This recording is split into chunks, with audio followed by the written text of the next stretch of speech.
நம்ம பார்த்துக்கிட்டு இருக்க மரம் பேர் என்னன்றதை ஃபஸ்ட்டு யோசிங்க.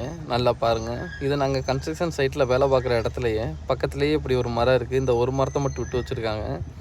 என்ன மரம்னு உள்ளே போய் பார்த்தா கொத்து கொத்தாக காய்ச்சி தொங்குற அந்த பழங்களை வச்சு தான் கண்டுபிடிச்சோம். அதுவுமே டவுட்டு, இவ்வளவு கீழே இவ்வளோ பக்கத்தில் நம்மளுக்கு அத்தி மரம் கிடைக்குமான்னு. நம்ம சொல்கிற அளவுக்கு தான் மரத்தோட அந்த கிளைகள்லாம் இருக்குது. அதுலேயே அவ்வளோ அடர்த்தியாக அத்திப்பழம் காய்ச்சிருக்கு.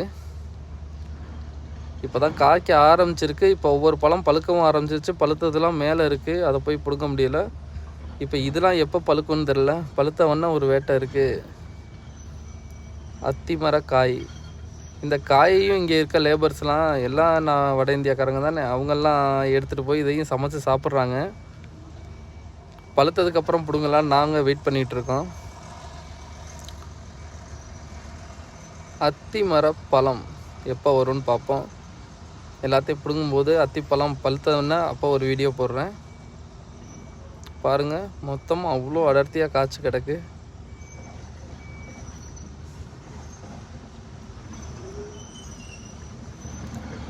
ஃபஸ்ட்டு இது அத்தி மரம் தானான்னு நாங்கள் பழுத்ததுக்கப்புறம் கன்ஃபார்ம் பண்ணுறேன். மேலே பழமும் இருக்குது, அதை பார்த்தா தெரியுது, பழமும் இருக்குது.